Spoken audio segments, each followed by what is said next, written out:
Hello, everybody. Welcome to the Plastic Adventures Show. I am Steve, coming to you from Toy Purgatory, and over there is Doug, whose cup runneth over with toys.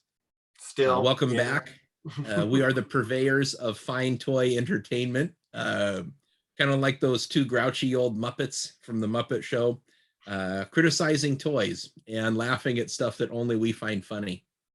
all the toy news and toys info you didn't want to know.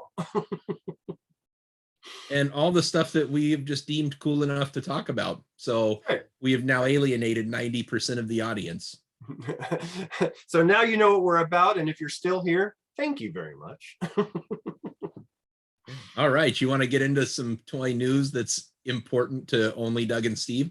That's right. Okay. So this, the last week since our last show, if you were here for that one, news was kind of dry.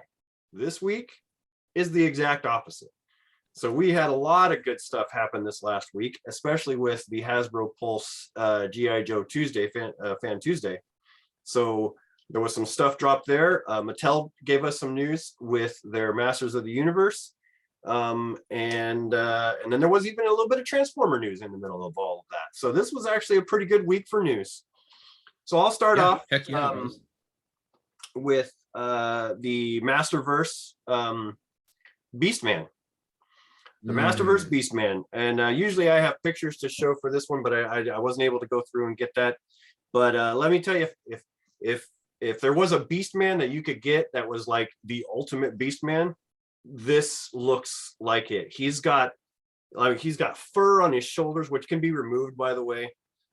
He comes with a crap ton of accessories, and he just looks like a beast, as he should, right? So he looks like Beastman. His coloring is awesome.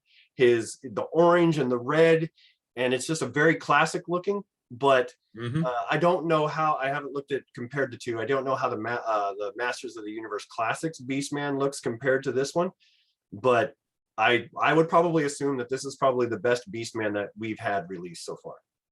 Yeah, absolute like definitive edition Beastman. If you were ever on the fence about these Masterverse toys, this one should just sum everything up for you. I mean, you know, we've got that really sweet looking 40th He-Man that's coming, but this is almost like a 40th anniversary Beastman. He looks great. His head sculpt is awesome. It's like I don't know what they did. They did this cross between the action figure and kind of the Filmation face. So he just looks really freaking good. And he looks like a Beastman. He looks like beast mode, right? Like he's just all gnarly and huge. So I you can get that like hunched over look with all that fur and stuff coming off of him. It kind of reminds me of like a way more awesome looking Sabretooth. Oh, from Marvel, yeah, totally. Yeah, because he has that vibe. Some, like spandex gimp suit that Sabretooth wears. He's got all that, like, you know, the hair on the shoulders. This is like a really badass looking Beastman. So for any of you that are watching this, go just find it. Go right to Toy News Eye, look in their archives. It was shown a couple of days ago. Just a terrific figure. And actually he was followed by many other very good looking Masters of the Universe. I was going to say, so what about the Masterverse Zodak? You saw that one. So what about him? Looks awesome. I mean, he's got a little bit of extra gear, but he has that like classic Zodak look. I mean, it's almost like I want to say that there's a couple of straps or something on his leg that holds his pistol in place. But it's almost like you can probably take these extra bits off and have a super classic looking figure out of it. So I haven't seen the picture of him yet, but does he have like a lot of the Zodaks lately or from in the past have had him wearing white gloves? Does he have white gloves on this one, or does he have the vintage looking where he's got the fleshy hands? You know, that's a good question. I don't remember. I want to say that it's the flesh colored hands, but he might have some kind of white cuff. I'm going off of memory from several days ago, and there's just been so much awesome crap happening over the last couple of days. It's just hard to remember. Well, but I know that he's a fantastic looking figure. Yeah, the Masterverse stuff kind of got drowned out with the G.I. Joe news that we'll cover. but you know, like I said, that was still good news from any one of our toy franchises is good news. So before we jump into G.I. Joe, I'll touch a little bit on the Transformers. So in the Transformers Legacy line that they have going on, there was some people showing Twin Twist in Diaclone colors. Steve is not impressed. I can't say anything better. I can't say anything better than what my silence is saying. You guys really gonna do that? Well, this so Japan only figure. Well, I was gonna say, so the history on this particular figure. You're gonna bring it to America, and you're gonna give us the Diaclone colors.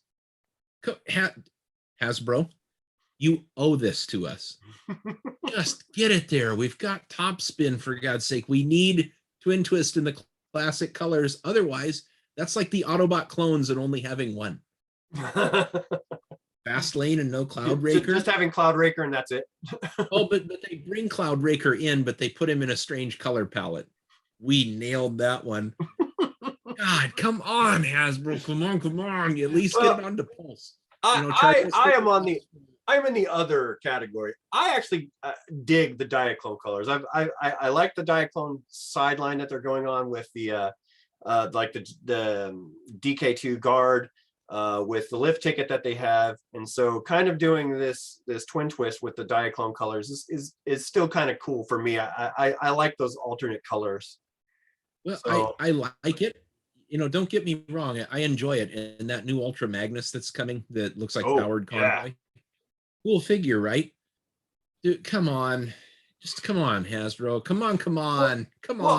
The good news is maybe they will, right? Maybe if this one is, maybe, you know, like they always do, somewhere down the line, they're probably going to release another color version of it. Just like, you know, like Galvatron, right? They released him in his purple colors. And then they did a generation selects where they got him in his more G1 toy color. So maybe this is the same thing. Maybe down the line, we'll see a more appropriately colored Twin Twist. Well, you know what we need? They just need to release the figure. They need to do it on Hasbro Pulse, just like they did with the Seacons. You know how that team never made it to American distribution, so they kind of imported the Takara ones. They're a little bit more expensive, but if you needed them, like I need things, then, you know, you pay a little bit of extra money and maybe put something else in your cart and get free shipping and get it done. Yeah. But before you give us one of the things that you have not given us, we get Diaclone colors? Come on, that would be like you're releasing all of the Transformers movie figures, but then you give us a Shattered Glass Rodimus Prime instead of regular Rodimus Prime. Well, really? So when we get into the G.I. Joe news, I have the same gripe, but well, when we get there, we can talk about that. Well, I still think he's the answer for that. What was that? I said I have some thoughts on that, and I don't think that situation will look quite as desperate as what poor Twin Twist is looking like right now.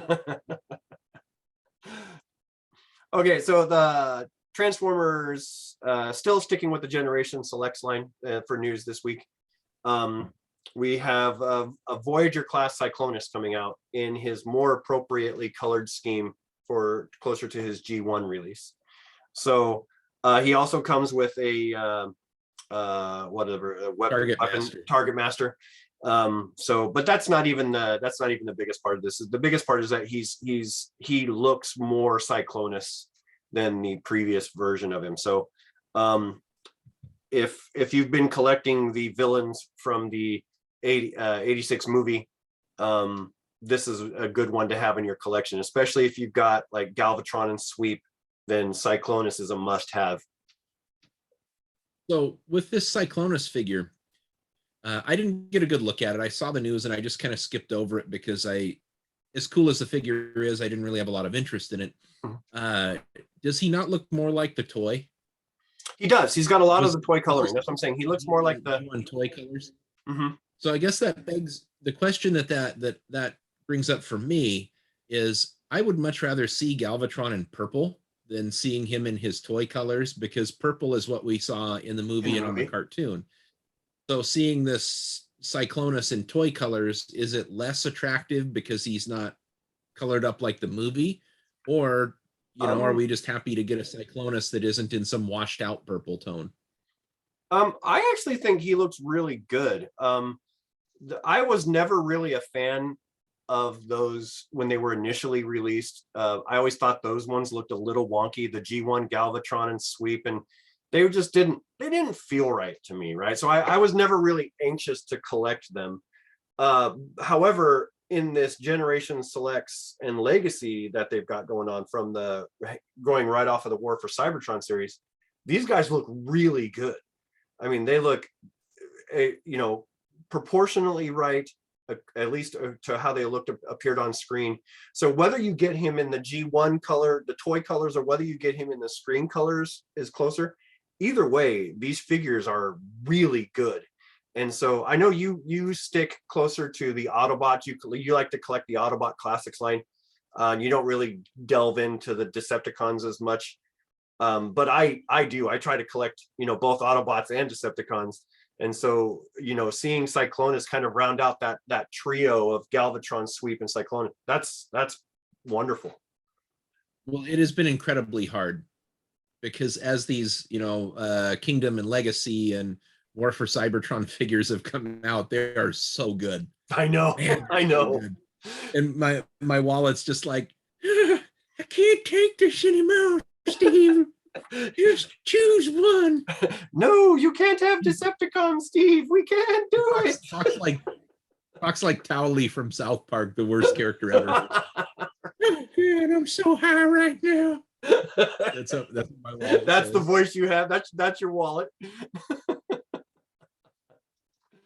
Oh, well, better than listening to the devil and the angel, because the devil on my shoulder is like, come on, Steve.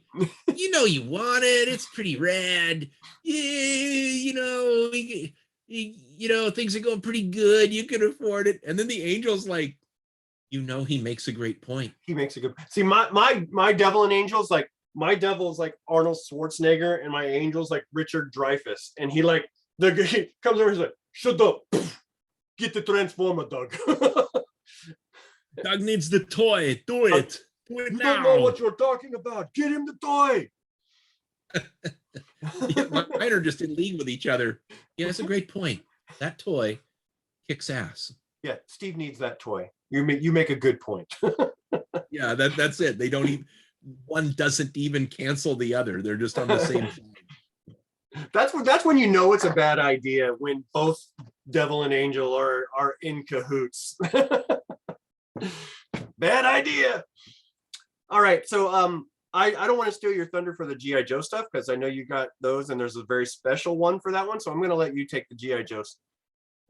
The G.I. Okay, Joe. well, so a few months ago, these Fan First Tuesdays and Fridays, maybe like 6 months ago, they would end up showing you some stuff where the images had already leaked, and it was really kind of low key, and the people hosting it, they seemed really uncomfortable in front of the camera. And one of the Hasbro guys was so high that like he would make Cheech and Chong proud when he did one of his. I mean, like he couldn't even open his eyes. So when these things started, it was like, well, okay, there's a couple of neat things, but we've seen it. Mm-hmm. But okay, good for the reveal. And then something happened. And I want to say it was around like September or October.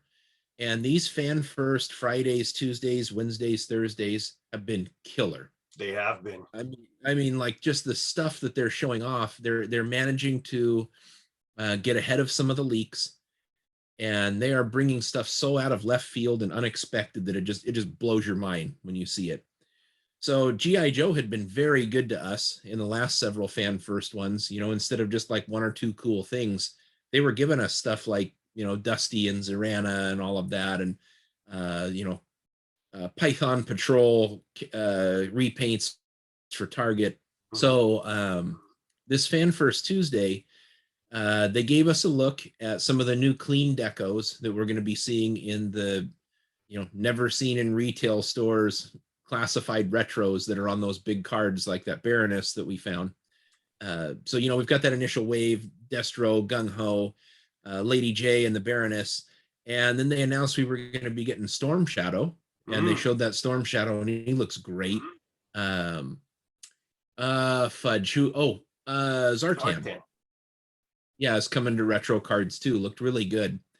And then they showed us some of the Tiger Force characters, which I thought was really neat. And there was a DCPI number that showed up in the Target system, I think, for a Tiger Force Duke. So we knew that one was coming, and it was like Duke with vehicle. So it wasn't a huge surprise that we got to see Duke with a. I guess is that the Silver Mirage motorcycle? No, it's just a or is that the repaint Ram? of the Ram It was cycle. a repaint of the Ram. Yeah, so the Ram cycle that came with Breaker, but it's all painted up in Tiger Force colors, and the Duke figure actually looks really good in a simplified deco, and they kept the hair blonde, which is nice because ever since Hasbro made that mistake back in, what was it, 88 for Tiger Force, Duke with the weird brown hair for some reason. They kind of course corrected on that, so the figure looked really great. It really lent itself to a more simpler deco, even though these sculpts are they got pockets and lines and texture all over them. But it looked really, really good. And then we got a better look at some of the Tiger Force figures like Bazooka and Rakondo. And we got some really up close pictures of the mainline release Zorana and Dusty, which are both like tremendous figures. They look so freaking good. But and then we saw the Crimson Guards as well. Yeah, the Crimson Guard, and somebody's complaining that he's got an AR-15. So what? And not an AK-47. So? Yeah. What's the complaint here? I don't get it. I mean, that weapon's been used in so many domestic terror incidents. Don't you think a terrorist organization would want to have it? I love the AR-15, by the way. I have two. I love them to death. They're super fun to shoot, but I think it's cool looking on him. I don't know what the real complaint would be. That doesn't make sense to me. And it's got the bayonet. It's got that cool looking knife at the end of there. So it's which is really one of the defining characteristics of the Crimson Guard gun, the knife on the end, not necessarily the rifle itself, but the knife, the bayonet on the end. Yeah, and we did get some oddball army builder 2-pack of a couple of ninjas.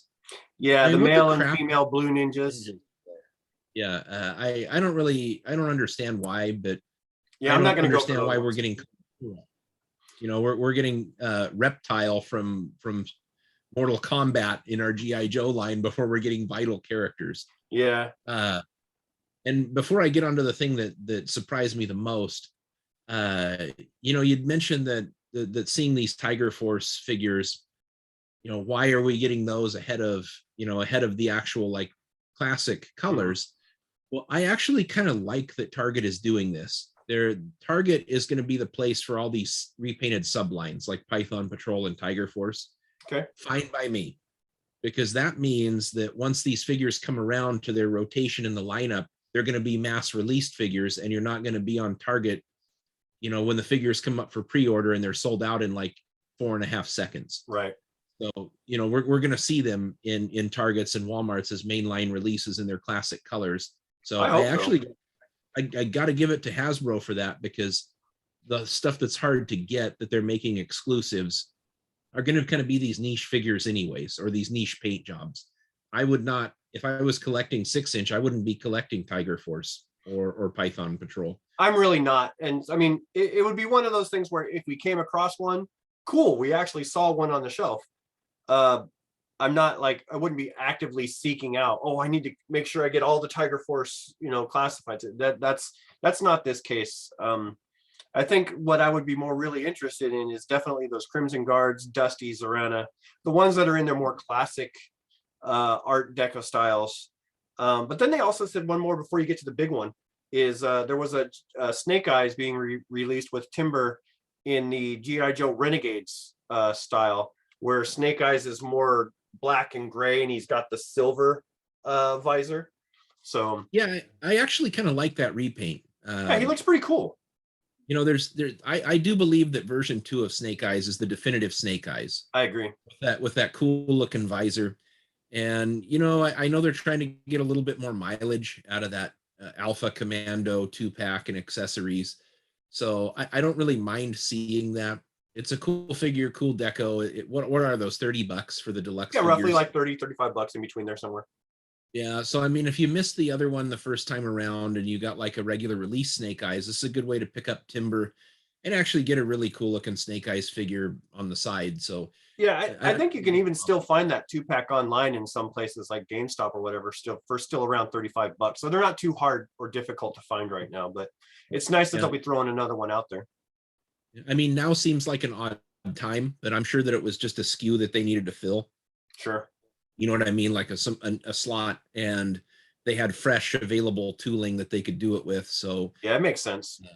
You know, they just go straight at it. But you know, probably the biggest bit of news was one of the most absolutely demanded characters making the return back to G.I. Joe.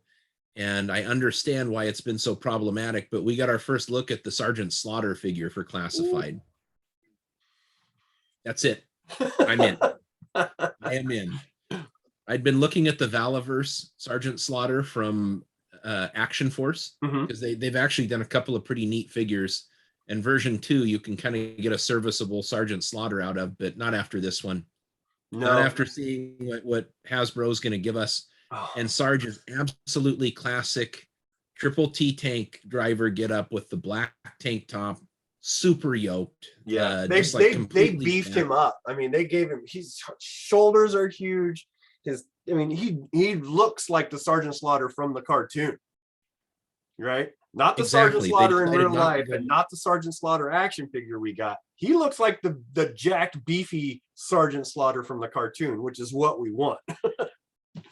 Yeah, and they announced that the hat comes off, the glasses come off, I think his whistle comes off. Whistle comes off, and it's supposed to have a weird, like a special pack in.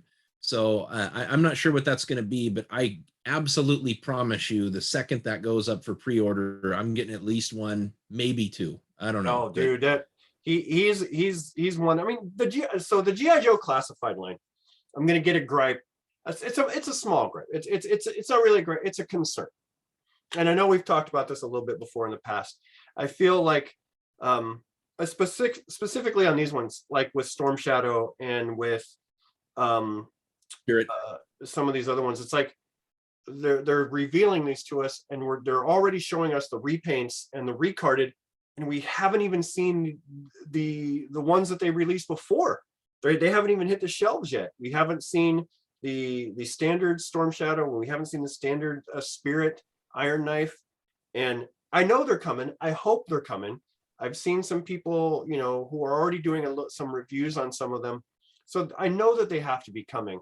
But it's just kind of, it's a little kind of disheartening when you're like, and here's our new release for this wave, and it's a repaint. Oh, I know you didn't get the one before, but here's this release now too. And it's like, geez, man, at least give us the one from the wave before you start throwing stuff like this at us. And I know that they said, that they're still dealing with a lot of shipping issues. They're still dealing with a lot of, manufacturing things that they have to get through. And I understand that, from a business standpoint, I get what they're doing. They also said that they've been doing these releases where they've been releasing to the smaller tier stores rather than going for the mega tier stores like Walmart and Target and whatnot, and go ahead and going and releasing them to things like Big Bag Toy Store or Entertainment Earth or some other ones. Yeah. And there are pros and cons. Or a lot of these sides. Yeah, these specialty mom and pop stores are getting them too. Yeah. And in my opinion, that's great. I mean, I hunt the big stores because that's what's around me, but I absolutely love the idea that these smaller entities are able to get these things, because it just pumps lifeblood into those little businesses. And who doesn't like going into a specialty store to find vintage toys and to find this? That's what I was saying. There's pros and cons, I feel, about both of them, where, it's great that they're giving them to these smaller stores, and these smaller stores are able to maintain their money income. But at the same time, the mass of the people don't always live around specialty stores or can't necessarily make the pre-order for Big Bad Toy Store or Entertainment Earth. So we really look forward to those mass relief shelf finds that we find in Walmart and Target. And so it's kind of discouraging when we see things like that. People are like, oh yeah, I've already got it. And we're like, shit, where's ours, man? Yeah, well, I've lived up here, about a month now, a little over four weeks, and I've been to BobaCon twice in Everett. Any excuse. Any excuse. You really don't need and one, but they've got studio series like Brawn and Ratchet, and those Bumblebee movie ones that have come out. I've seen nary a studio series figure on the shelves at Targets and Walmarts, and they had this brand new wave of them there. Did they have Ratchet? Yeah. Oh, he's probably the only other one from that series. Brawn looks like he's wearing a life preserver. I'm not too big on that version of Brawn, but that Ratchet actually looks pretty cool. They're okay. I wish they were 86 movie Ratchet and Ironhide, but there you go. That would be awesome. Choosers. So, yeah, G.I. Joe did a fantastic job on that Fan First Friday, and I highly encourage everybody out there to go take a look. Go to His Tank if you want to see the G.I. Joes. That's just a G.I. Joe dedicated website. Their coverage is really, really in depth, and it's a great community over there. Yep. So anybody that missed the reveals or it's out of the news cycle already, the front page from Toy News Eye, because those guys are on it for everything. Get over there to His Tank, because they got some really, really good coverage of it. And but that's not all. Well, and if you haven't seen the reveal yet, you need to go check out the Sergeant Slaughter video that they had to reveal that figure, because that hit you right in the feels, right? I mean, that was like, oh, nostalgia. Sergeant Slaughter is back, and he's giving his old G.I. Joe promo. Hey, maggots! Oh man, that made you feel good. But he did not do the Eddie's disease. But I bet that's coming. Yeah. It's got to be coming, because if Sergeant Slaughter is back with G.I. Joe, that's not the last we've heard of him. Yes, and really quickly before we leave it, the why. Well, Sarge had a ambassador or legends contract with WWE. That means that he was just there to make promotional events and make the rounds and do radio appearances, etc., etc. WWE is locked in with Mattel for toy rights.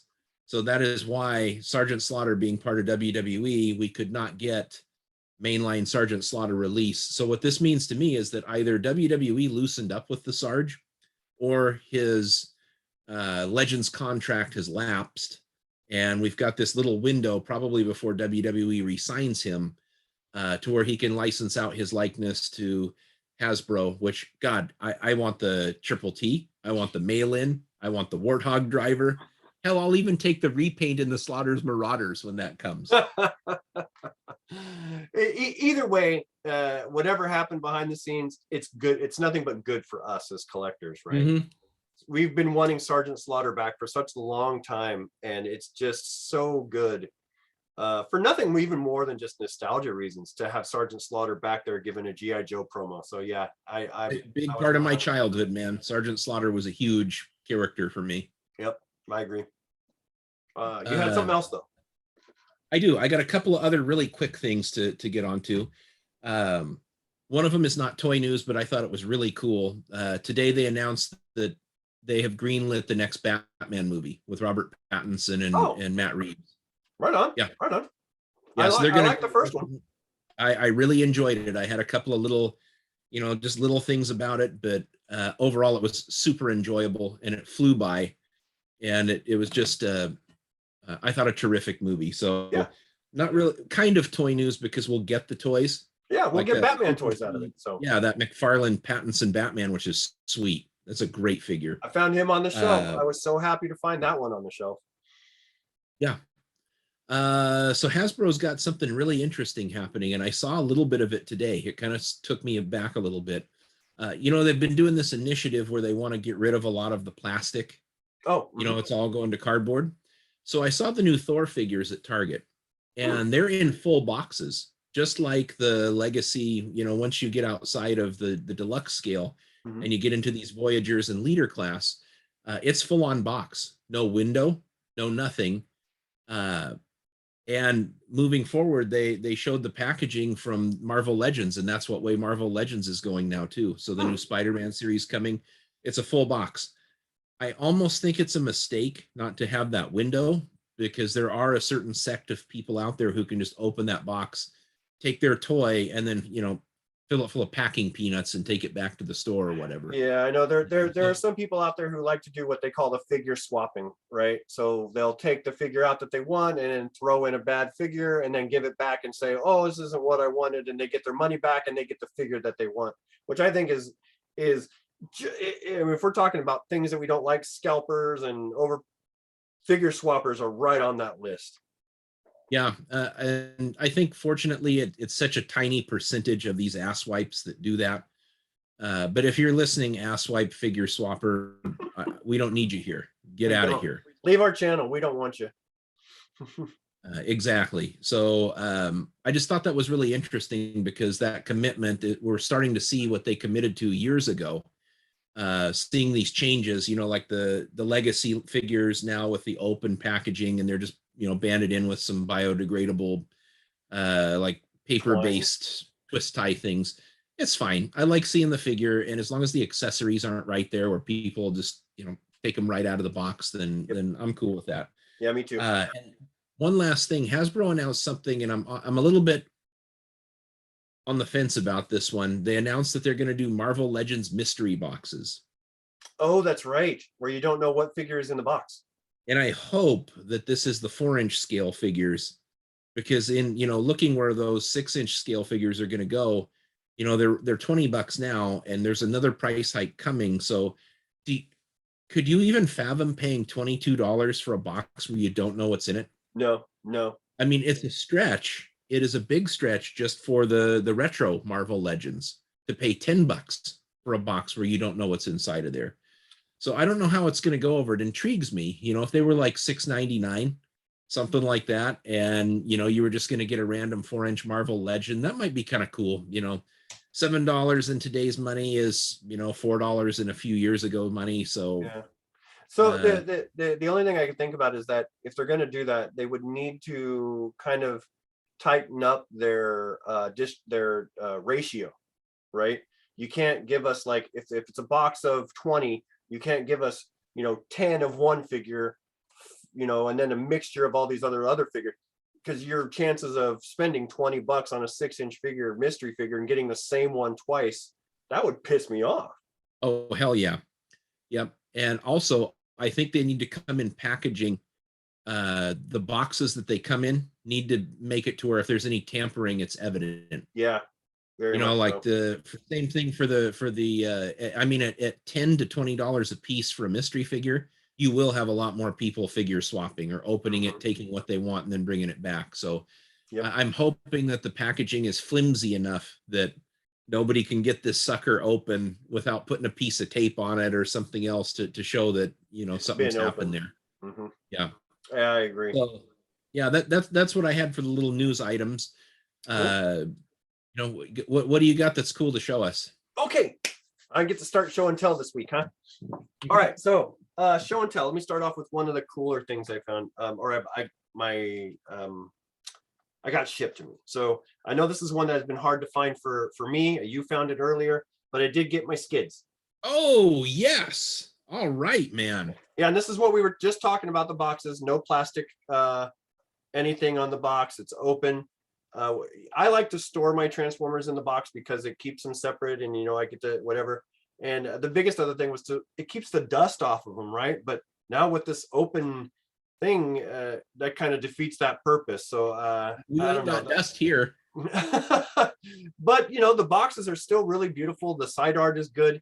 I don't know if you can see that. So, and then you know, the obligatory transforming shots on the back, but still probably one of my favorite Transformers that I've got in a while. He looks very much like his G1 counterpart. His transformation is very smooth. He can pose really well. I mean, he looks gorgeous. So this is one of my favorite Transformer figures that I've got in quite a while. It surprisingly makes me happy to have it. Right? I'm extremely impressed by it. I mean, like at that same level that I was impressed by Blaster from the Kingdom. Absolutely. Yep. So, and then sticking with Transformers, the box is kind of wonky. I don't know if that'll come through on it, but I found an $8 clearance cup. Hey man, $8. not gonna walk by that one without picking it up. Take it and run. Yeah, take it and run. It's not that cup with the blue paint. It's got the clear money on.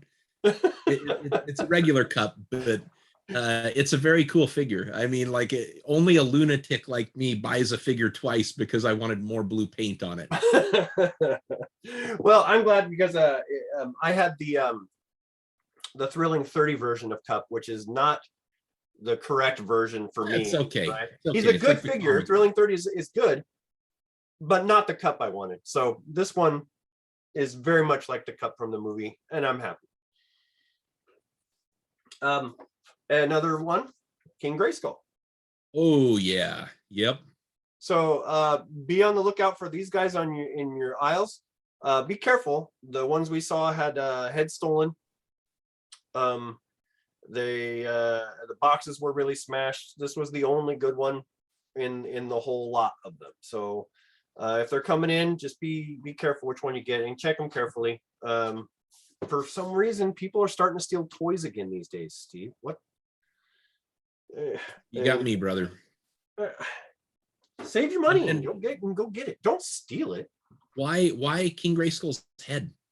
Why not the whole figure? Why don't we see some like, battle armor origins He-Man stuffed into the box? I have no idea. It's just a random thing that people are taking. Like remember when people were stealing LeBron James's head from the friggin' whatever it was. Oh my gosh! Like, why was that a thing? Why were you Oh geez, I don't know. People are weird these days.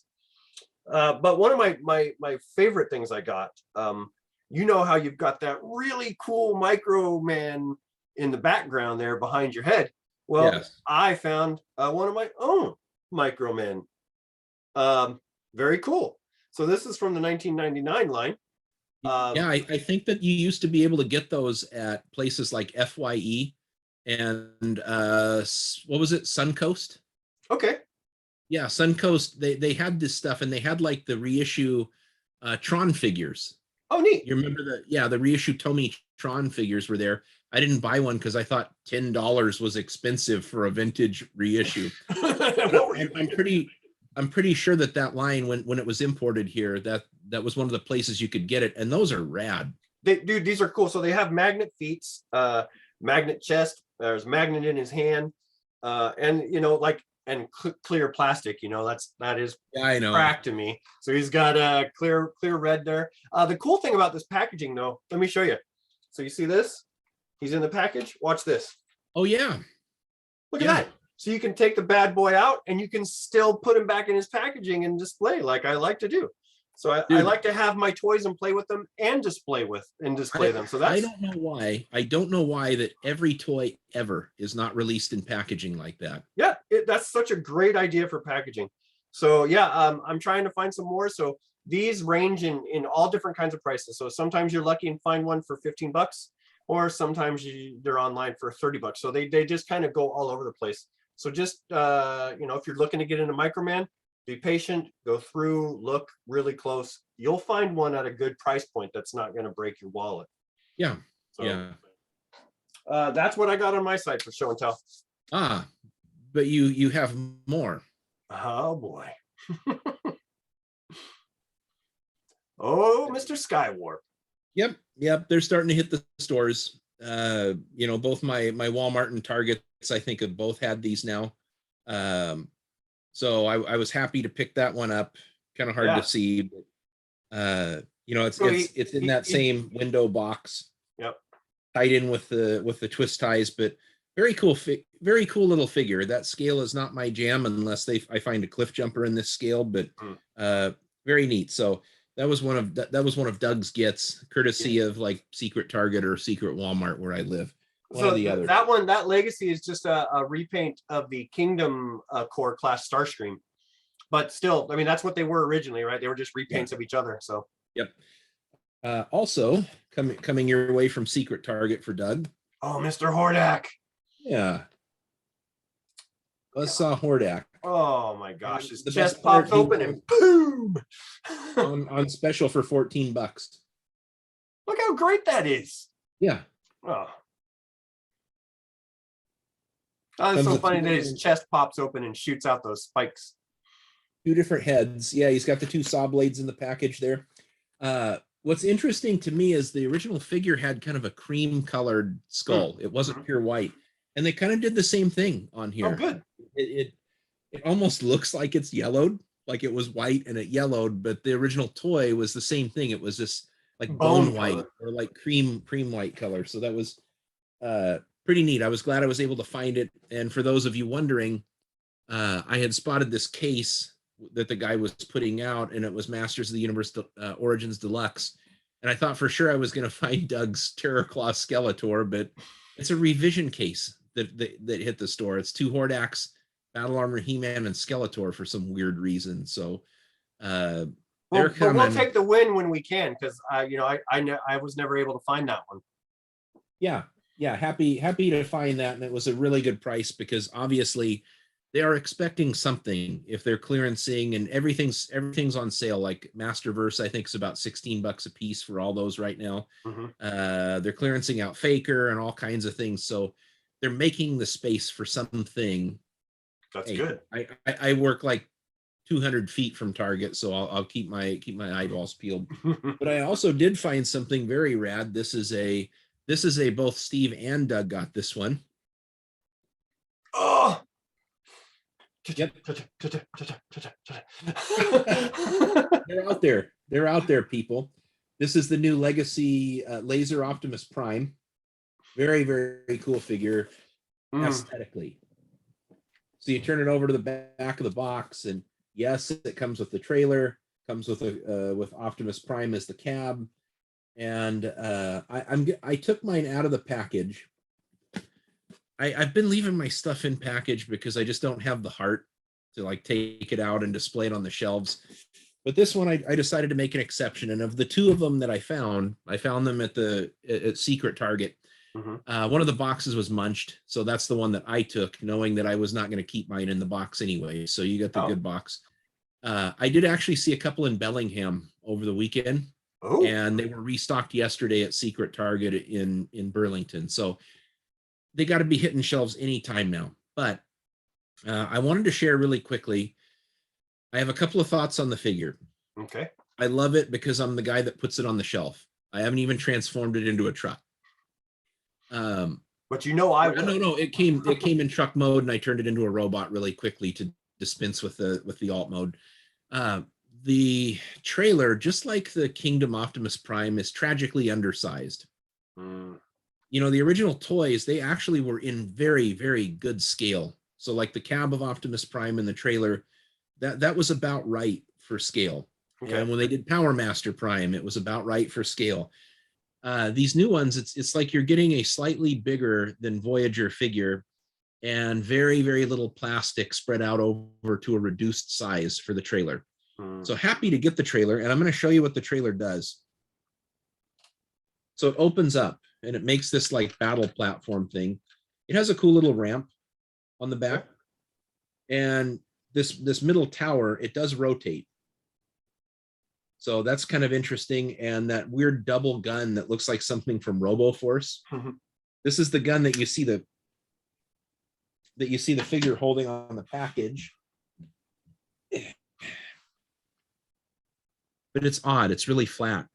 So the original toy came with this really robust, like double-barreled gun. It looked like Grimlock's gun, kind of. Well, and he also had the air launching missile. Remember? Yeah, there were missiles that came along with it. So really, this is also another accessory. This is an Energon axe, but it's also the hitch and kingpin that kind of hooks the trailer together. I don't really like it very much. I think it kind of functions better as a gun. And on here, you get this little guy that has a repair arm. So it's kind of harkens back to G1 trailer. So the way that it opens up, the fact that they really economized on this thing, I get it. And I think they packed in more features than, obviously when Kingdom Optimus Prime came out, he did not come with roller.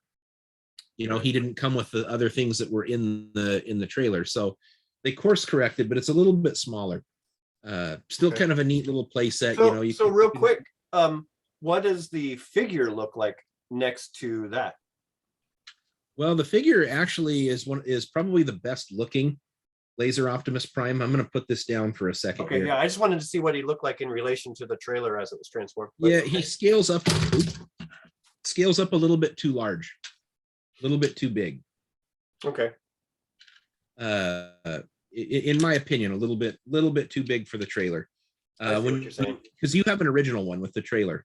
I do. And it's a big figure, but it's also a robust trailer that comes with it too.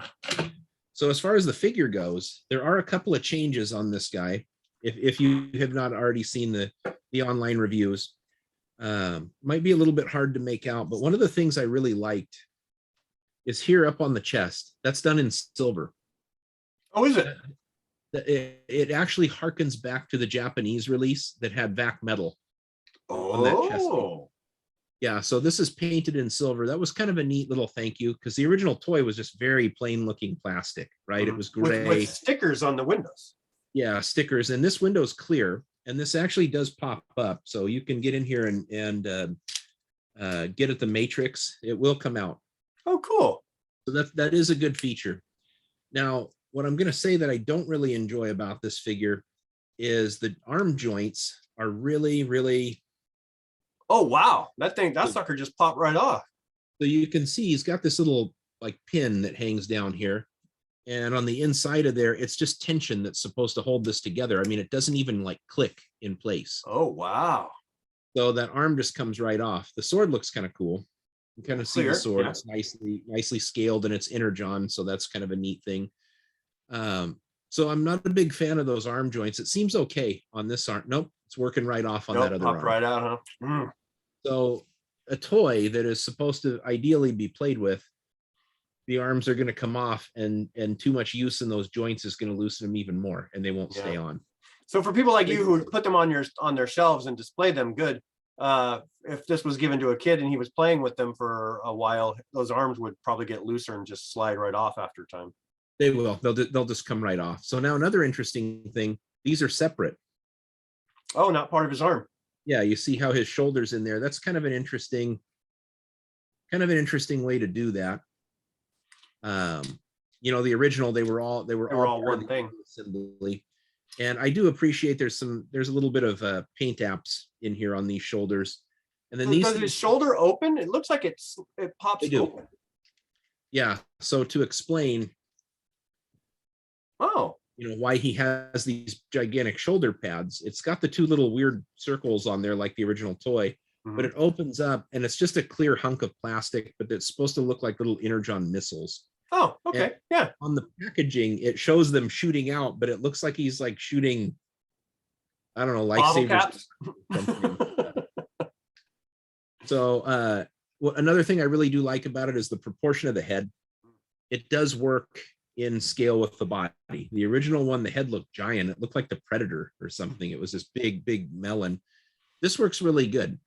And when they did the what was that series called? Was it Titans Returns that had the headmasters? Well, Titans Return did have headmasters, yeah. Yeah, so that in that series they did a laser Optimus Prime, and I want to say that his whole truck and trailer transformed into the robot. Oh. And they had this funky thing with the antenna, and it made his head look like it was as wide as his entire upper torso. Oh, really? The headmaster was cool. So really overall, this is the best version of this toy since the original. But I do have those gripes. The arms, now the head, my ball joint is so tight, you cannot turn this head left or right or it pops right off. Oh, wow. It's almost like the ball joint sits too short. So when you try to turn the head left or right, it just pops right off of the ball. So you can't, I kind of got it to stay, but that's coming right off of the ball joint there. Oh, there it went. Wow. So that doesn't really allow for much range of motion on that ball joint. Yeah. So, on a scale of 1 to 10, what would you rate this Optimus Prime? Overall, like if you're a collector who's going to put it on the shelf like me, you're probably a really strong like 8 out of 10. Could have been higher, but those things like the joints and the head mobility, because that ball joint is lower, the head is tilted back. Right, I get it. He can't look forward, he can't look down, can't look left or right. So overall, it's the best update we've ever had on the figure. Aesthetically, it looks really good. Now, as a toy that you would give a kid, like a 3. Wow. Because the parts are going to come right off. They're going to lose the head. It's going to lose the arms. There's too many steps in the transformation to get it into a truck. So, like, if you're the average 7 to 10-year-old consumer on these products, don't buy this for your kid. Get them something else. Get them Kingdom Optimus Prime, because that's a solid figure. Even if it's too many steps to transform it, it still plays a lot better than something like this, where you just have these sketchy joints. So it's going on my shelf. I still love the toy, but I gotta say that I did have some disappointment when I got it out and realized that we had a little bit of a minuscule trailer, and it had to be just a couple dollars worth of plastic. They could have made it just a little bit bigger, a little bit more sturdy. Well, and the truck looks weird pulling this like pup trailer sized fuel module. Like you see the trucks pull into the gas station to fill up, and it's 52 feet of trailer. Yeah, gas is more expensive these days, so maybe they've shortened the trailer. It's like a 25-foot trailer, so it just looks weird. And hey, maybe it's me because I'm a CDL guy. Maybe I can't get over that, but overall, still a good figure. Like, strong on the collector feature, but really weak as far as the engineering goes. Right on, I hear you. Was that it for your reveals, or do you have any more? That's it. But those are good ones, man. For engineering, that's a great segue into our discussion topic for today. It is. So our discussion topic, we try to come up with different topics to talk about to round out our podcast. And this week we decided to go on, because of this figure that Steve got of Optimus Prime, on figures from other lines that were maybe not engineered very well, or what people consider toy fails, right? Yeah. So I'm sure there are hundreds of examples out there. So we thought about, which ones were the best ones to highlight. So I probably have a shorter list than Steve. I know Steve's got a pretty good list. But that's where we're going to go with our topic today. So why don't you go ahead and start us off with one of your toy bad engineering. So I kind of went lines. I know there's some individual figures that make it really, really tough, but the first thing that I thought of on my list was Infaceables. That line of figures where they had this, feature where they've got this like weird rubbery skin, and you push on it and it either vacuums in or it comes out and it becomes, like a snake or a lion or something. Well, for starters, they didn't even look good when you use the feature. And for seconders, that rubber that they used just like disintegrated. I mean, it was like the fastest thing. It was the same crap that's on the sticky hands. You remember from the the quarter machine, and you snap them against the wall. It was like that same kind of elasticity, and they were just all piss poor toys from like that. That's the perfect example of concept and utter execution failure. That whole line of figures. Yeah, I agree. And that one kind of, if we're going to talk about like where that material is like, so do you remember Stretch Armstrong? Oh yeah. So the Stretch guy was pretty good, but the villains that he had, that like suction cupping like lizard guy, cool idea, but if any kids played with that and the rubber got punctured in any way, that function was no longer usable.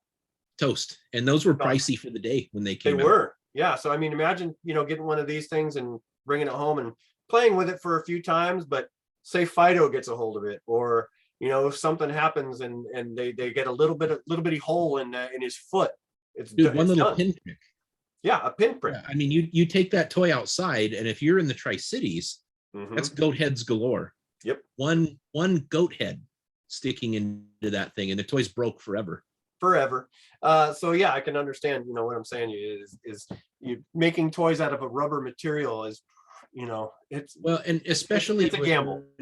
Those like high petroleum plastics that are very flexible and rubbery. The petroleum leaves the product a lot at an accelerated rate.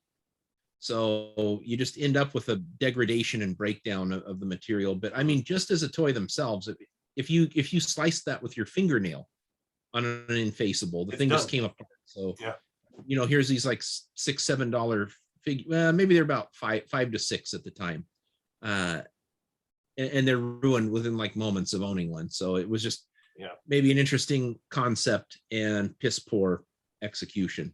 Yep. So for mine, my first one, I can't remember the name of it. I was sitting here, I didn't have time to search it. What were the guys with the holograms all over their body? Supernaturals. Supernaturals. Okay, let's talk about Supernaturals. That's another one of those where it was like, I don't know if it sounded good on paper or what, but and they're like, oh, these kids are going to play with these all over. Those were the most unplayable toys you could imagine. I mean, the arms only went like this. I don't remember seeing legs on some of them, and the hologram was in such a way that you could never really see the hologram. Yeah. They had their deluxe figures that were like $6 or $7, and they were like a 5.5-inch scale, 4 points of articulation. 4 points, maybe. So like Star Wars Chewbacca, with a big gap on the figure with a hologram that you could only kind of see it when you turn the figure the right way. So if you were playing with it in your room, say at night or whatever, and there was no sun, no direct sunlight, you had to imagine that this thing had a hologram on it. Yeah, there's a face in there somewhere. Somewhere it's in there, but that was number one. Well, it was the first one I thought of. Yeah, that line of cheaper ones that they did, the little midgy ones, they had 2 points of articulation in the arms, and they were just these little ghoul guys that had the same stupid gimmick. Yeah, complete fail of a toy. That was not. I mean, and then you look at play. I mean, the other thing you got to think about is not just design but playability. Those toys had no playability. They were no good. I mean, if you got one of those as a birthday present, you would be like, "Do you hate me?" Well, the weapons glowed in the dark. Well, the only redeeming quality, I like glow in the dark things. And what I will say is, I believe that the bare minimum that you need on an action figure to get good creative play is 5 points: neck, shoulders, hips. You can get them into vehicles. They can look. They can do all the action things that they need to do. And I mean, they left out neck articulation completely. All together, and didn't even give them legs. Yeah, half the time no legs. And yeah, that thing was just a crash and burn. Yeah, it was. What's the next one on your list? Now this is a broad group, but I want to say many post-movie Transformers. Oh, post Michael Bay movie Transformers? No, post Transformers the movie 1986. Oh, we're okay. And wow, really? There's a lot, and I'm just going to go over a couple of them that were just like junk toys that you couldn't play with. Sparkabots, because they hardly did anything. They sparked. You folded out their arms and folded back their wings, and you were done. Yeah. Throttlebots, because all they did was just fold up, and they were like less than GoBots. Yep. That you're paying Transformers money for these things. You pull them back, and there's a torsion spring that makes them coast forward. But to transform them, I mean, it's like you click one thing to reveal the head and flip arms out that do nothing. Yep. They don't even move. Absolute fail. You look at Quick Switch, that guy who was like the Autobot version of Six Shot, who's badass. Quick Switch is just like, how do we assemble this thing to make 6 crappy looking modes? I have him. I don't like him. What's the best feature? He turns into a boat. A boat, then, spaceship. Then he looks like he turns into a robot with a boat bow for a dong. He's like this wide. Well, and his head, like the thing that goes forward, and then you got to fold it back so his head's like. Yeah, crap figure. Very crap figure. And they did that. It's like once they ran out of Diaclone, and they got the American engineers involved with Takara, and they're making these new toys. Broadside. Who would have ever played with that? Not only a stupid gimmick, the aircraft carrier and the aircraft, but the robot mode is so poorly executed. Like no kid would, like he looks cool on the box. No kid would want that toy. I mean, that's like Zybots, like lesser than Transformers. I'm not a huge fan of Pretenders. Oh, because yeah. they were very uncreative the way, and like the shell, they had to create so much space within the shell. Some of them had these backpacks that were like inches off the back of the figure just to create hollow space to put the figure in. Mhm. Just bad toys in general. I love the original Hot Rod figures look, Mm. but the fact that he's got articulation at the biceps only, Mhm. I mean, he cannot put his arm forward. It's right there. And Rodimus Prime didn't do much better. He gave up the articulation at the elbows to pick it up at the shoulders. So, Mhm. I mean, you could punch or put an arm But forward, that was to it. hold. But those post Transformers the movie were so hit and miss, and a lot of the combiner characters. It's a stretch with like some of the Swindle, right? Mm. Gimped robot mode, but all of those They were like just a post, chunky box with arms yeah, that didn't even these come out at the 86, right spot. yeah. And that's not to say that some of the Diaclone stuff wasn't a little out there. And I'm looking at you, Hound, one of my favorites with the worst arms. The stubby arms. Yeah, but overall, I mean, there was you pick that up as a kid and you're just so disappointed. Or they made the heads gigantic, like Wreck-Gar didn't look right. His head was as wide as his upper torso. No. So I thought that where they wanted to go with all of that was cool, right? They needed new product and compelling characters, but what they gave you for the toys, they were nowhere near as on point as the first Transformers figures. I think maybe the American engineers didn't quite grasp the concept, or maybe they just didn't quite understand what the Takara Tomy engineers were doing to get their Transformers the way that they were. So Yep. I think maybe when they took over, there was something that wasn't translated, or something that didn't come over as well. And Well, so and we get, you know what else that could be too is the cost of tooling. When you yeah, look at the amount of moving parts in those original toys, there's a lot going on. there So is. they probably wanted to reduce some of the tooling costs, but good concept, bad engineering on those. Well, and they moved away from the more die-cast parts to all plastic parts.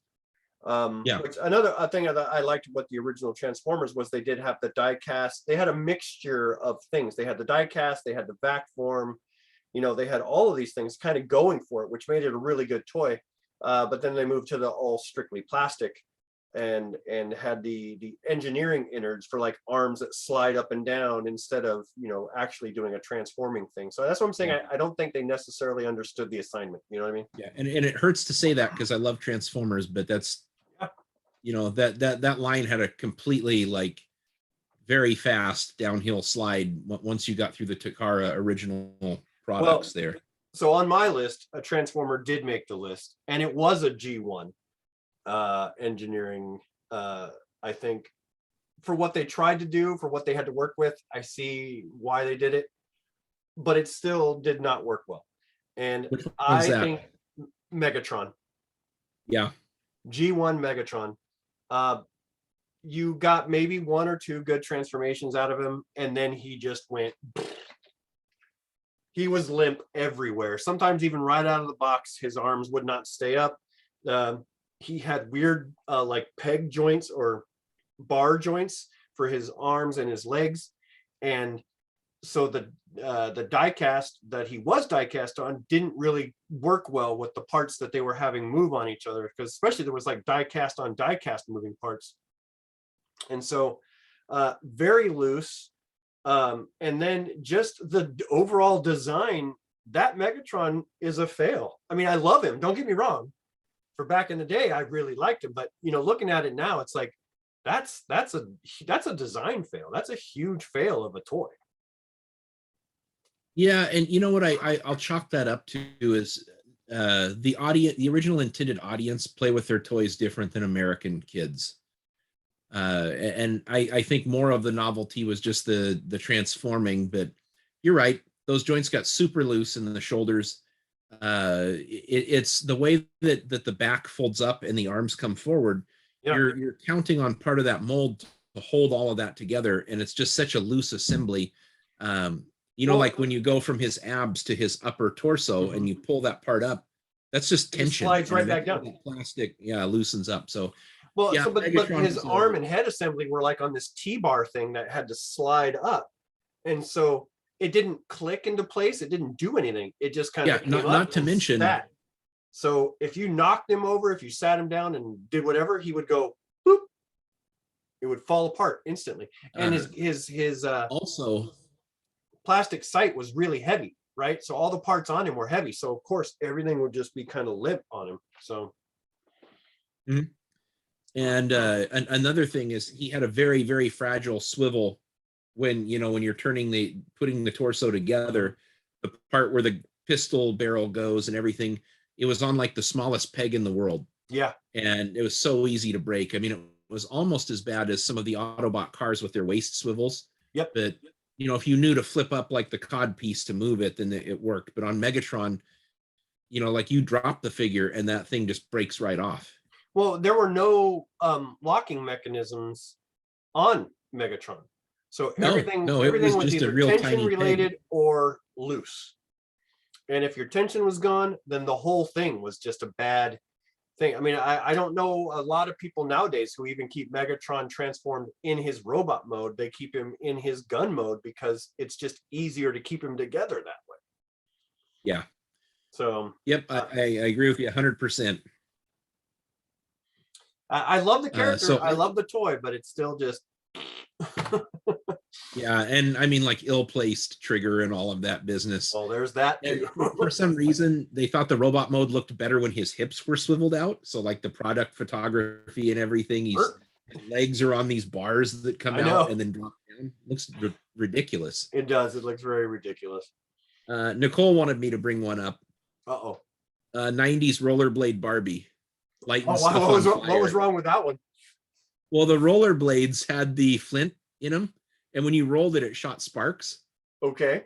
Somehow that got out of safety testing and started lighting people's houses on fire. So sparking rollerblade Barbie, we don't got to do a lot more on that one, but yeah, well, like when you're lighting people's places on fire, that's a design fail.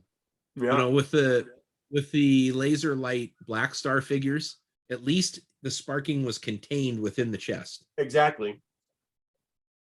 So yeah, and the spark bots, those weren't contained. Those actually sparked out the back. Yeah, they did. So maybe shame on both Mattel and Hasbro for putting that in there. I wanted to talk really quickly about Rimco Toys. All the He-Man knockoffs. Yeah.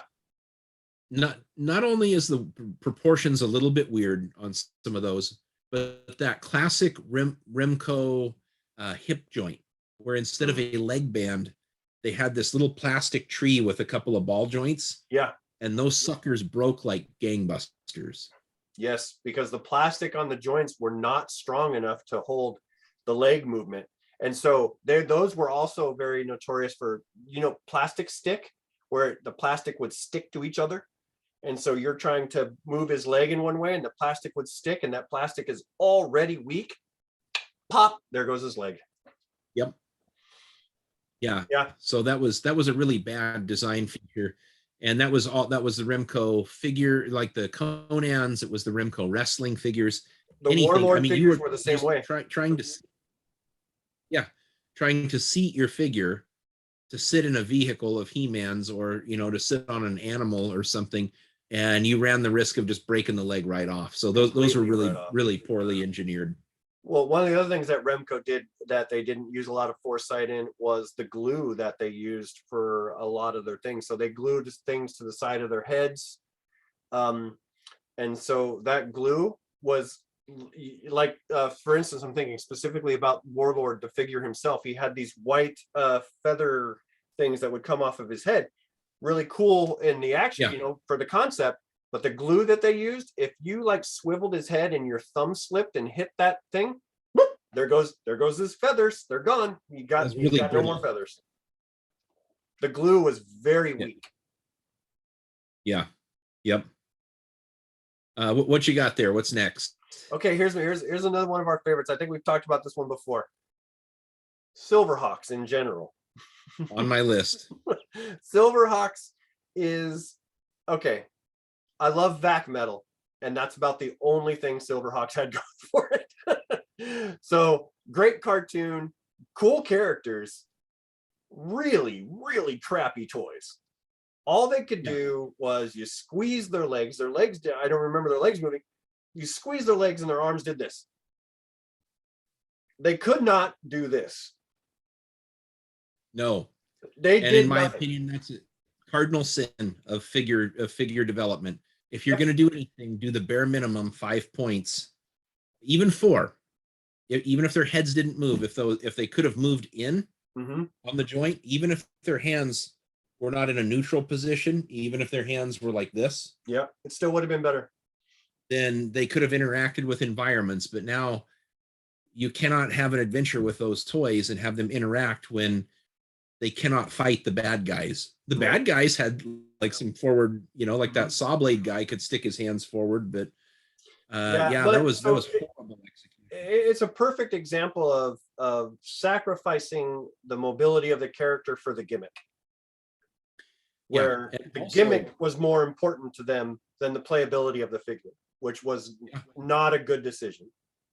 No, and what disappointed me the most was that when they're in battle mode on the show, they have these cool looking visors. Nary a visor to be had for the figures. Nope. But each of them did come with a bird weapon of some sort, which also they've sacrificed playability for gimmick on the birds, where only the birds would do this or this. And even though the wings were supposed to be out, there was no other gimmick in them or playability. So all around, I think the Silverhawks toy line was a big failure, even though the cartoon and the characters were really cool. Like right out of the package, the disappointment sets in. Yep. So that was a big one. And they could have made that shoulder joint swivel with the way that worked. They could have put a peg in there and had the shoulder swivel on that joint. But it might have been a cost cutting thing, but they're crap. Highly disappointed in those toys. Yep. And the only reason why you would have one now is for nostalgia reasons, because they were around when we were. But I did not like them. Even the vac metal was not enough to save it for me. It was just not good. Nope. And I looked at a Quicksilver just because I thought it would be cool to have it. Even if I could get one for a good price, not even going to go for it. I mean, if I found one for like $10, I'd buy it, but it's just not even worth having on the shelf. It's such a one note deal. I agree. Absolutely agree. Yeah. So my next, we'll just breeze through this really quick because wrestling figures weren't your deal, but I mean, you remember the rubber wrestlers, right? Yeah. Yeah. So like the LJN, Hulk Hogan, some of those came in some weird things. Like they were not positioned well to wrestle with each other, but they were really rubbery. So like if you needed to punch, you could move a rubber hand up and pretend to punch somebody, or you could put them in leg locks or whatever. WCW had a line of figures from Galoob that are like these 5-inch scale figures. And there was sort of like a line that was going parallel to the very beloved Hasbro figures with the gimmick. But they were molded in one piece. They were well painted, but the plastic was hard. Oh, so it wasn't like two halves glued together and it was hard plastic, or no? You're got a guy who might have like two hands down near his hips, can't do wrestling moves. They're not movable. They can't punch. They can't chop. Or one guy with his hands up like this, right? Like Sting, the figure had his hands up like that. And you could place a figure on top of his knuckles to pretend he was military pressing. But I mean, at least if they're here, you can punch, clothesline, elbow, whatever you're going to do. But those figures, the plastic was so hard. They were trying to do a takeoff of those LJN figures, and they just completely crapped the bed. The plastic's too hard. They were part of my childhood. I played with them anyways, but I had always wished that they were just soft enough to move those parts around and actually like get something out of them. Yeah. So I didn't get a lot of wrestling figures back in the day. It just wasn't something that I was into, even though I watched wrestling. It just collecting them wasn't something I did. Although I did have the big rubber Hulk Hogan, and I loved throwing him off the roof. So yeah. Well, they bent and moved, so you could do something with them, even though they weren't articulated. But the WCW Galoob figures just really just not good at all. Couldn't hardly do anything with them. Right on. All right. So my next one, real quick. For the same reason that Silverhawks was bad, this particular character in Masters of the Universe was bad. Stratos. You gave us a flying character who can't put his arms out to fly. Yeah. And you know, they course corrected with Cyclone, because he had that gimmick where you turn the torso and he would spin and his arms would go up. Yeah. But his arms are articulated. They could move forward. Yeah. But he was also a very loose figure right out of the packaging. So, but I mean, if you're going to give us a flying figure that also doubles as a figure that can be actiony and walk and do stuff with his arms, they need to be able to do both. They need to be able to go out and they need to be able to go in.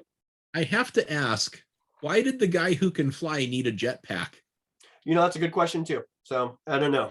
Well, I don't know. Masters of the Universe did a really cool idea of kind of doing science mixed with fantasy. They tried to do the sciencey and fantasy combination, and so I can see kind of where that was going.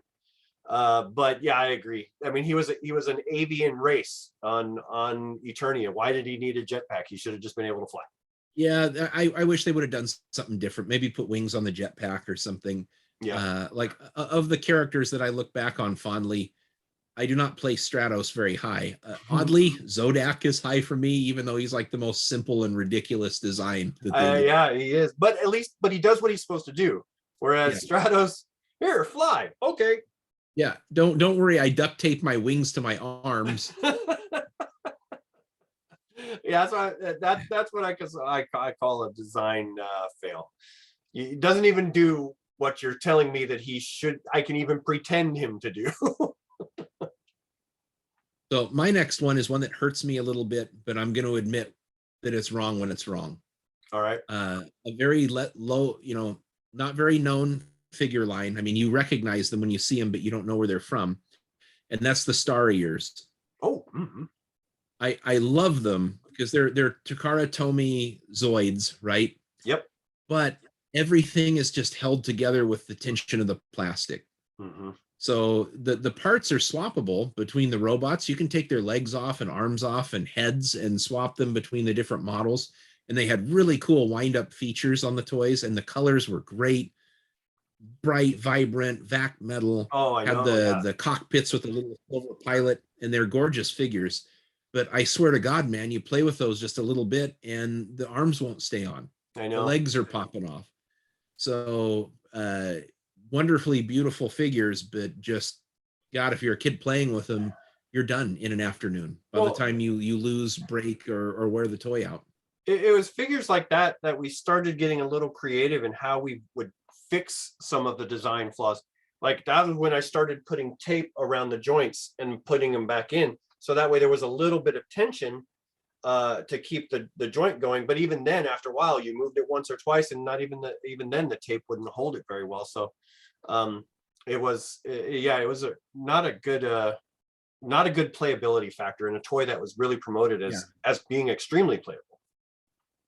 Yeah, and interchangeable. So I was very disappointed in them from a longevity perspective, but I have a few, and they're like some of the coolest looking toys. I love them. I do love them. Anything that has vac metal and clear plastic together. Wind-up features, drills and guns and whatever that thing was on the main bad guy, the gold prongs that stuck forward and just. Yep.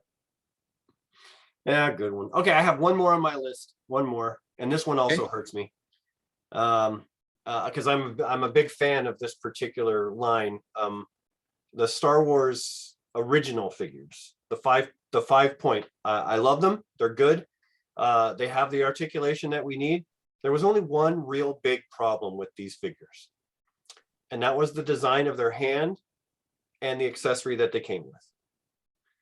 So their hands mostly were designed kind of looking like this. Okay. Yep. And so that's an odd angle to begin with, first of all. I mean, like that. So when you put an accessory where specifically they came with guns, right? And what are you supposed to do with a gun? You're Yeah. supposed to aim it in front of you, correctly? Well, they would hold the gun and it would go off to the side. So everyone that they would hold would be like that. Yeah, that. And I'm like, the one real gimmick of this toy that you're selling us comes with an accessory. Yeah, but it's an accessory that he holds all janky. Like it's no good. You know, like what good is the blaster that he hurt? Okay, there. Like it was the only one that kind of went forward were like the stormtroopers, because their hand was like this, and then you could angle the blaster in their hand to kind of go straight. But everybody else was kind of angled like this, and so. And then some of those guns, the handles were too big. Yeah, they were too big to fit into their hands, so they would fall right out. Like it would barely slide in and barely like be held by the tension of the plastic. Yeah. So I give Star Wars a pass because it was the very first, of the new. Mm-hmm. But you are right, man. And even when I was a kid, I was frustrated by that. I know. I will say that Bespin Han Solo has a squarer grip. Yeah. So you can get a gun to go forward. If they would have given him the right one, it would have worked. And in that same line, I know we talked about this one before for Star Wars specifically. The vehicles I always felt were so bad because they looked cool, but you'd put the figure in the cockpit and they just bounce around. You'd open the cockpit and loops upside down, and it's like, come on, like put a hole in their back and give them a peg or give them a seatbelt or something. But no, you just gave them this open cockpit flying around. Yeah. Well, even that thing that Joe did, you remember the seats, and they had that little prong that came out of the seats and put the figure in. Yeah, that would have fixed that would have been very effective for Star Wars. Yeah.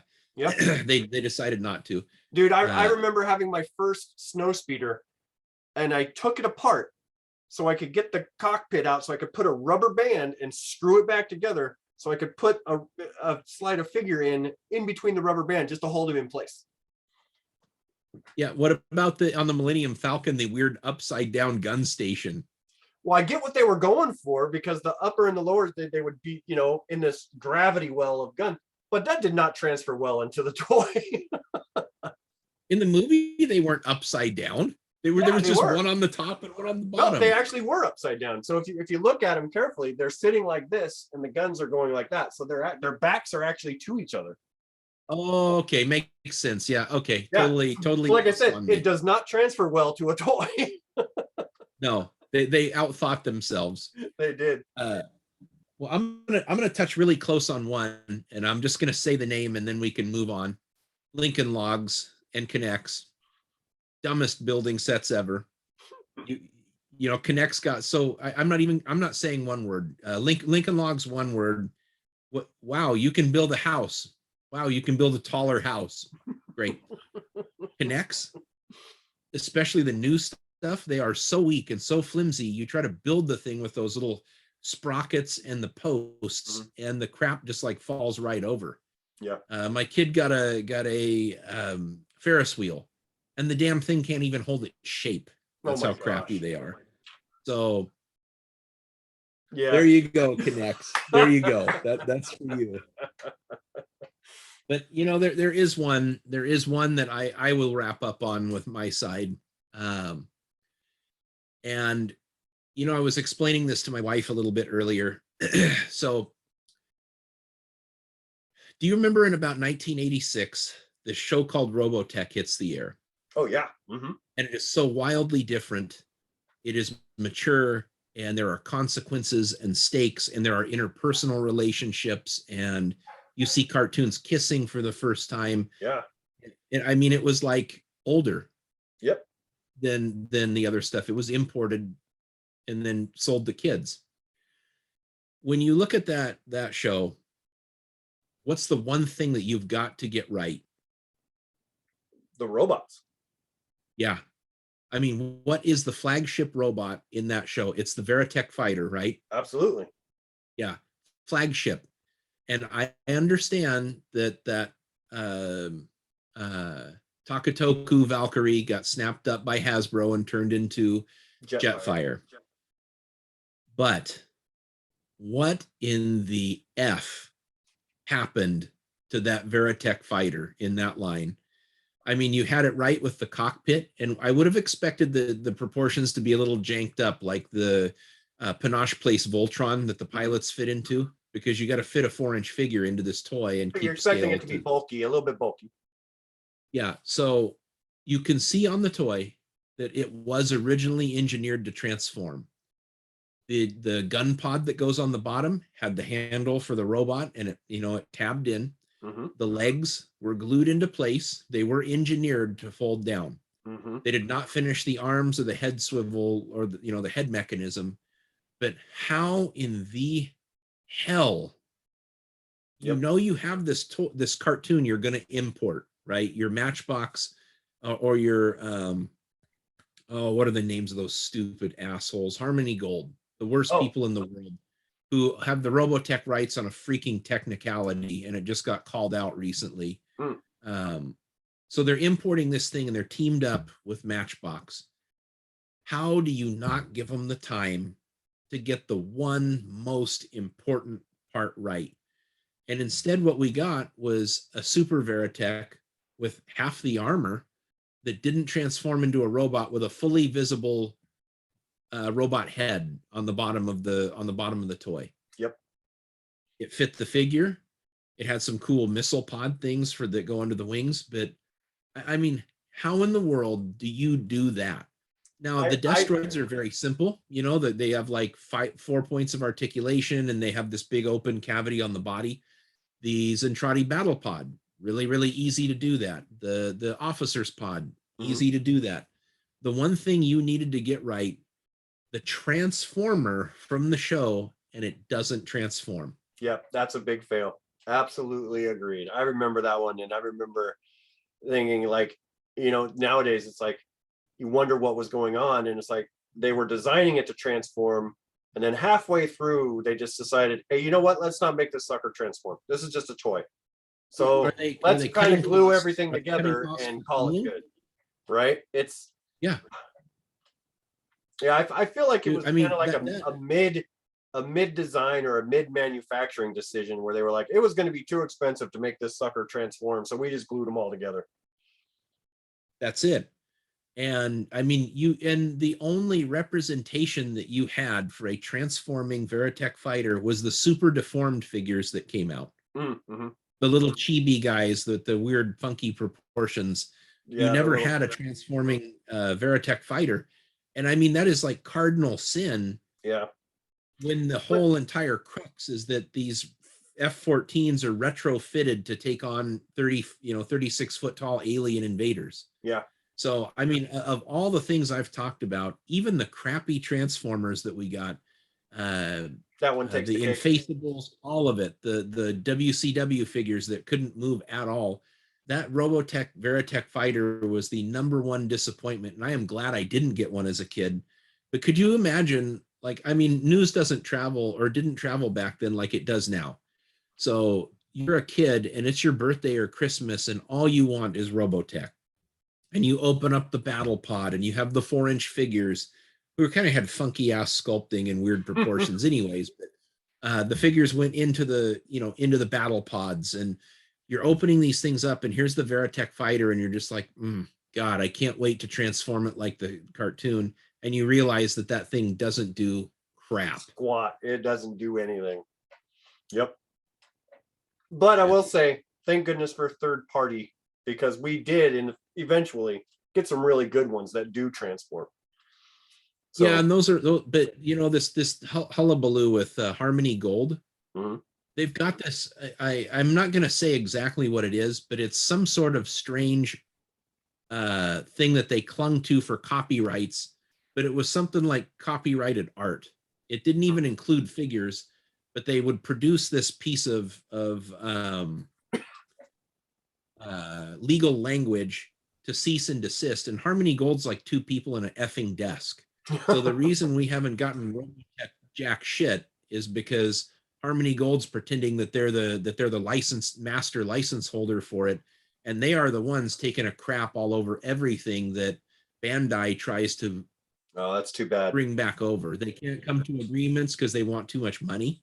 Oh man. And that franchise, they couldn't get the movie off the ground because Harmony Gold was holding that process up, and they were greedy as hell.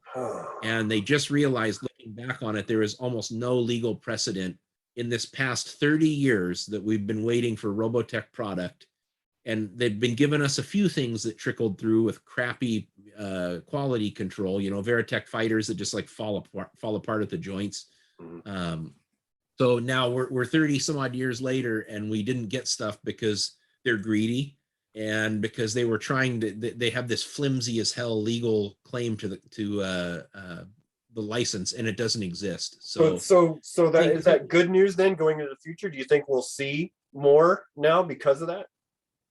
It is. I want to say that they reached an announcement with Big West, and we're going to probably get to see a little bit more Robotech product trickling in. But at this point, these stupid bastards choked the franchise to the point where the only people that know Robotech are our age.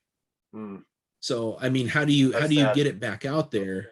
You've got to get a cartoon, or you've got to get a live action movie launched before we can start seeing good product, like they did with Voltron and the Netflix series, where they did the new stuff, and then within that line they produced classic stuff. Exactly, yeah. Right now there's a plethora of Bandai product out there that could be brought over and imported as Robotech tomorrow. So but back in the 80s, when that was in its heyday, one of the most horrible decision ever was what they did with that main Veritech fighter toy, and just I can understand that disappointment. That is, they were really, we did get cool stuff like Robolinks, those Takara Blockmen. Those are awesome figures. I love those things to death. Yeah, and they just slapped the Robotech label on them. But so we did get some really sweet product, and a lot of the Matchbox line is great. But I mean, that would literally be like getting an Optimus Prime toy that doesn't turn into a robot. Yeah. Or like getting an Optimus Prime toy without a trailer. F you, Walmart. Looking at you, Walmart. Looking at you specifically, Walmart. All right. $50 for whatever. I've been down that road too many times. Too many times. I know. I hear you. All right, so that's a good spot to end it. So that was our show for tonight. I hope all of the 2 people who watched it enjoyed it. Please leave a comment. Tell us if there were ones that you also thought were pretty engineered poorly, and we'll probably ignore you. No, I'm just kidding. Maybe hopefully we'll get a comment and move forward. Like and subscribe. Tell your friends all about us. Let's get out there. And I'll see you in the toy aisle. And Steve won't. Yes, I'll see you at my secret Target. I'll share. I'll share the secret Target. All right. Actually, yeah, that's it. That's all we got. Good night, everybody.